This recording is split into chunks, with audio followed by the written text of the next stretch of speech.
The way we work has changed, and so should the career advice we follow. Yet every day I find myself rolling my eyes and face-palming over the proliferation of outdated career advice. It's everywhere. In books, on career TikTok, especially over on Instagram. And the problem is this outdated career advice comes with real risks. And if you unknowingly follow this outdated career advice, you might find yourself underpaid with limited career advancement opportunities and stuck in a job you hate or even in a toxic work environment. So today I want to talk to you about the antiquated career advice that you need to unlearn and start ignoring today. If that sounds good, tap the like button and let's jump straight in. The first piece of outdated career advice is that job hopping is bad. Maybe 40 or 50 years ago, job hopping would have made you look like a risky hire, but that is not the case today. And if you are someone who does change job every few years and you have an interviewer ask you, "Why can't you hold a job?" that's a big red flag that you should stay away from that company. While back in the olden days, you used to get a job and just work at that company forever, according to the Bureau of Labor and Statistics, nowadays the average tenure of an employee is about 4.1 years. And if you work in a fast-growing industry like tech, the average tenure is even lower, even at the big firms. I'm also interested, as we see data come in from the Great Reshuffle, how these numbers are actually looking today, because my guess is that they're gonna be even shorter. I'd love to hear your thoughts in the comments.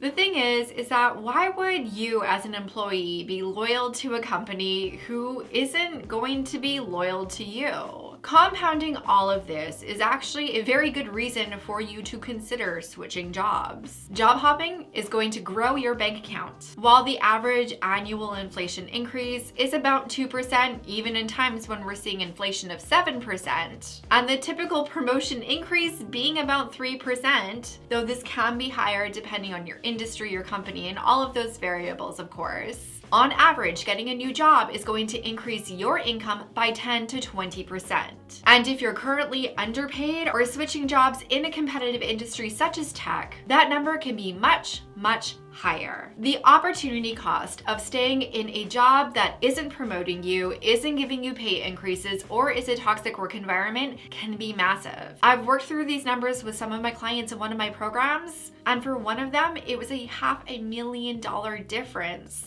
just in a 10-year time period, and that isn't even taking into consideration things like investments that she would do with that extra income. Now, especially when it comes to stepping up for a job promotion or trying to get a new job, we need to talk about the second piece of outdated career advice that you need to ignore immediately. And that is fake it till you make it. And this one is sadly prolific. The premise of this advice is basically to pretend that you know things that you don't really know, or pretend to be capable or confident when you're really not, thinking that if you prove it to yourself, you're going to start to believe it. Especially because most of my clients sit right about here on the Dunning-Kruger curve and are much more competent than they are confident when we begin working together. But the vibe of faking it is deeply flawed. Here's why. If you are faking it until you make it, you're telling your subconscious that you're a fraud, that you aren't smart enough or good enough or capable enough. The subtle story here, you're pretending.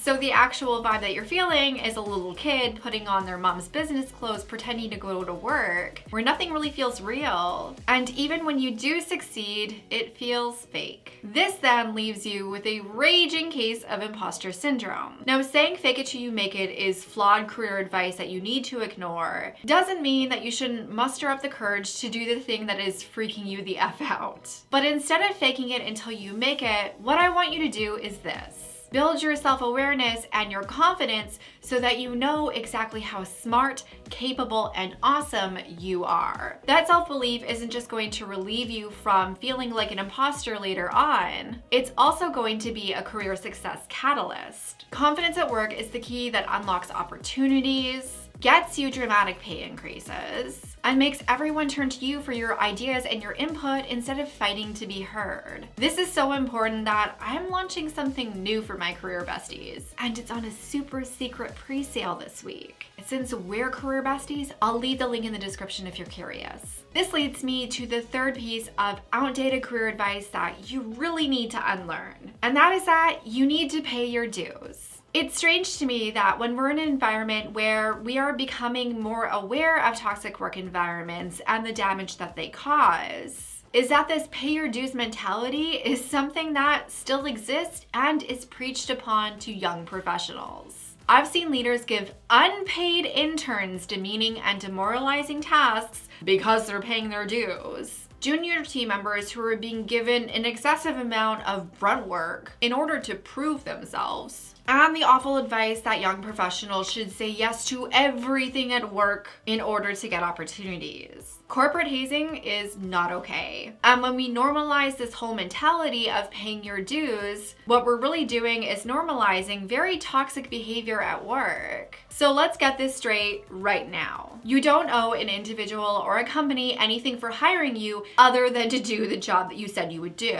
They hired you because they thought you were the best candidate and that you would be most successful. This, of course, doesn't mean that you're entitled to the highest pay range and the most exclusive projects right on day one, but the dues that you pay should be limited to getting experience and knowledge to do the actual job, not picking up your boss's dry cleaning or scrubbing the floors at some overfunded tech startup. And this leads me right into the next extremely outdated piece of career advice. And honestly, I think this is like one of the worst ones because it becomes a very deeply embedded story for so many professionals that I speak with. You should be thankful to have a job. Having a job that doesn't allow you to have any work-life boundaries, limits your professional growth and opportunities, or is a toxic work environment is not a job that you need to be thankful for. Or stay in, obviously. We can be grateful ideologically to have a job and a paycheck coming in to help us pay our bills and support our lives. But we can do that without undermining our own terrible experience at work or developing corporate Stockholm syndrome is what I'm saying. As I record this, the unemployment rate is at 3.6%. And in certain industries, recruiters that I speak to are constantly saying how it's impossible to find someone to fill the vacancies that they have. So the message of being grateful for and settling in a job that isn't treating you well, is underpaying you, or isn't giving you the career advancement opportunities that you want really doesn't hit the mark for me. And I'll even say the same thing if the economy shifts the way that some people are saying that it might shift. Not that I have a crystal ball that I'm looking in, and not to say that that is necessarily going to change where we're at now. Just a disclaimer there. Again, you can be thankful to have a job that is stable and to have a reliable paycheck coming in the door. Most people need those things. My issue with this outdated career advice is that it feels like it's encouraging people to settle for jobs that they've outgrown, are underpaying them, or are mistreating them. If you are in a toxic work environment, you do not need to settle for it. If you are working at a company that will not promote you even though you want to get promoted, you do not need to give up your career ambitions. If you're bored, annoyed, or you just hate your job, you don't have to stay in the name of being thankful for having a job. Because I really feel like the subtext of this outdated career advice is that you should just settle and be thankful to have a paycheck, when I think if you want more from your job than just a paycheck, like not feeling miserable at the end of the day every day, you're entitled to that. And of course, one of the ways that we end up so frustrated and feeling so exploited at work is because of the fifth piece of outdated career advice that we really need to take down. And that is that you need to work hard to get ahead. There are so many different flavors of how this advice is given. Be the first one in the office and the last one to leave. Never go home before your boss. Keep your head down and do your work. Working hard not only makes you less productive, it can be the exact reason why your career advancement is stalling. There is such a thing as being too good to promote. Plus, when we talk about working hard, what we're really typically talking about is just working a lot of hours and having zero work-life boundaries, which of course is an express ticket to career burnout. In fact, we really need to talk about this antiquated career tip in more detail. So what I want you to do is go and watch this video right now where we're really gonna dig into it. But before you go, if this video helped you, give it a thumbs up. Really helps my channel, makes you my favorite career bestie. Win-win situation. As always, my friend, thank you so much for watching. I will see you in the next video. Bye for now.